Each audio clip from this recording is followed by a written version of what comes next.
I'm going to be talking about the first 3 books that I read in Spanish. You have seen my introduction video where I talk about how I'm learning Spanish and German.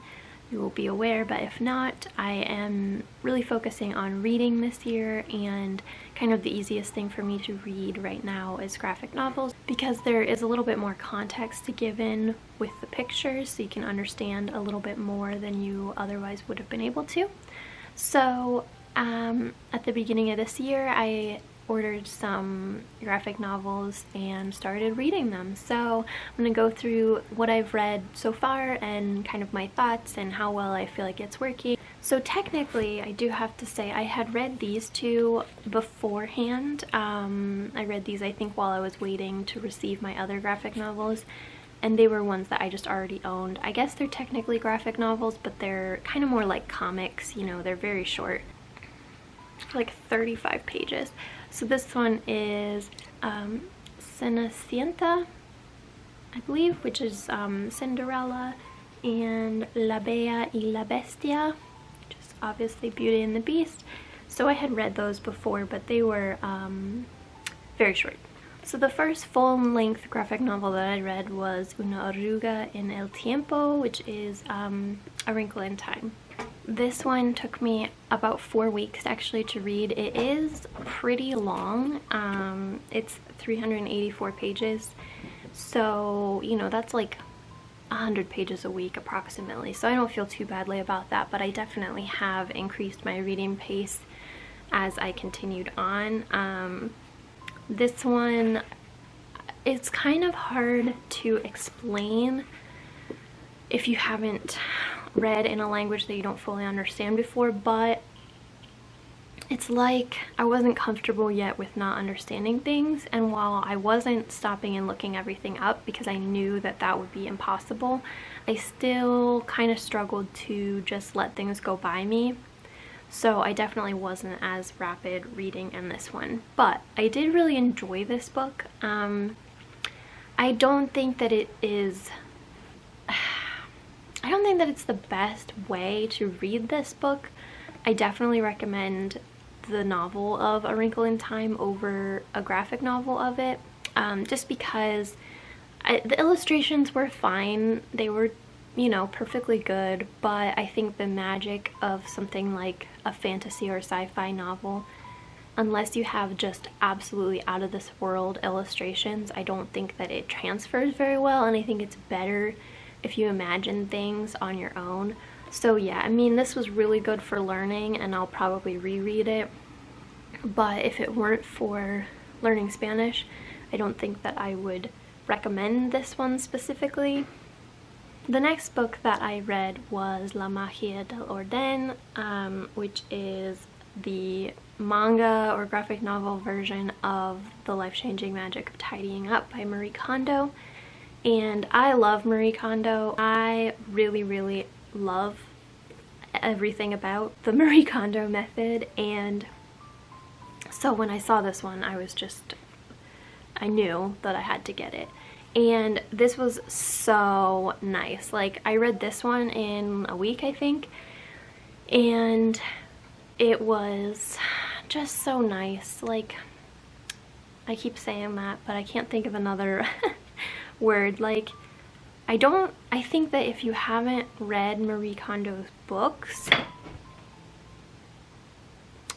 I think that if you haven't read Marie Kondo before, you should probably read her regular written book, just because this doesn't go into quite as much of her philosophy. It does, but not quite as much.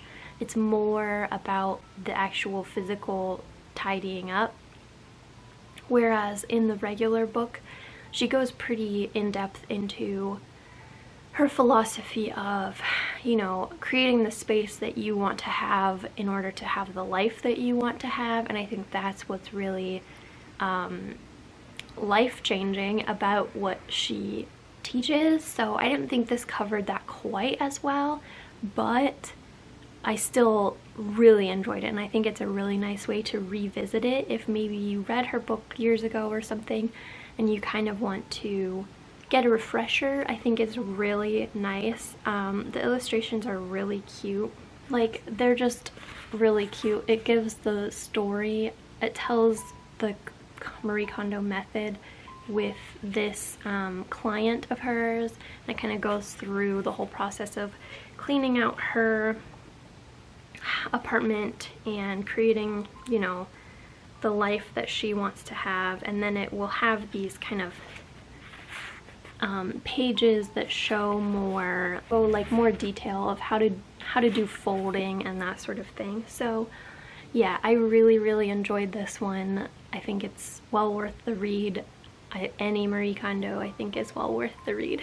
The next one that I read was Orgullo y Prejuicio, maybe, which is Pride and Prejudice. And I picked this one to go next because it's the last graphic novel I have that I know the story of. So I figured it would be good to do one last one of those before I go into something that I don't know the story of. So I'm not going to have any background knowledge before I go into it. So this one was definitely the most difficult to read because obviously, I mean, it's Pride and Prejudice, and yeah, they, you know, dumbed it down a little bit for the graphic novel, but still you're talking about things like the social graces and, you know, more formal language, and it definitely, there was by far the most vocabulary in here that I didn't recognize, and I just let that happen, you know?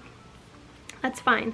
So I was glad that I didn't read this one first because I think I would have been really discouraged if I'd read it first, but reading it third, I felt totally fine about it. Like, I was totally fine that I didn't understand as much. And I still got the vast majority of like the plot, you know, well, I mean, I already know the plot, so I can't really say that. But so it's kind of funny because for each book, I pretty much have like one word that I feel like I learned incredibly well from that book. And I'm sure there were other words that I learned or, you know, have started to learn from each book, but there was one that like was really solidified for each book. So for this one, it was the verb saber, to know, or like to get to know or to learn or whatever. I felt like that was like really solidified in my mind. In this one, the word was demasiado, just too much or too many. There's a lot of discussion about that obviously in this book.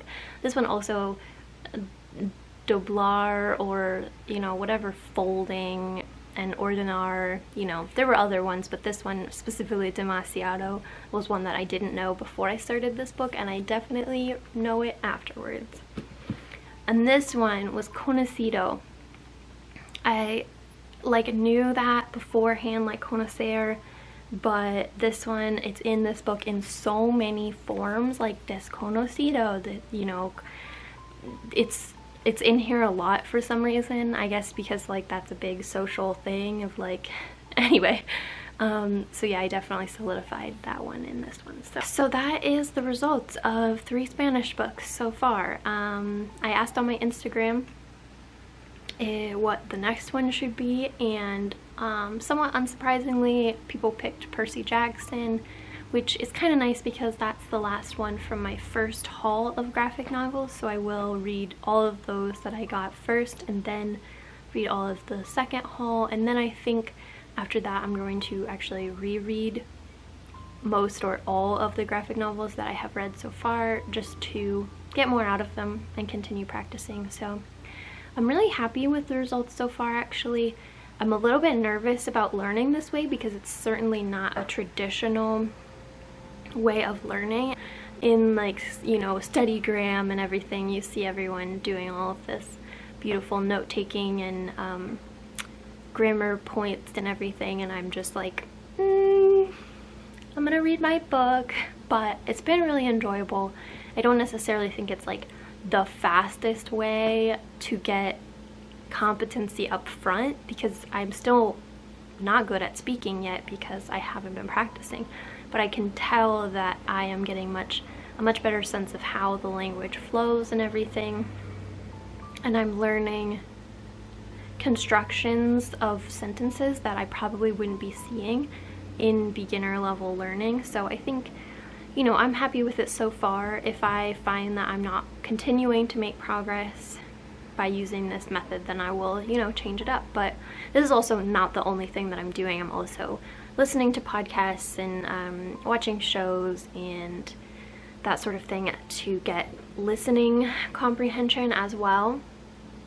And also every time I finish a book, I write a review of it on my Instagram, and I usually try to include a short review in my target language as well. And you know, if anyone wants to do corrections, they can. So if you want to see those as well, my Instagram is below. But anyway, so that's kind of a little bit of practice producing the language, although I don't think that at this stage in my learning, producing it is my priority. But anyway, so I'm having a lot of fun with this, and I'm glad that I'm still motivated and excited, and I'm also glad that my reading speed has really improved, because that first one was a slog.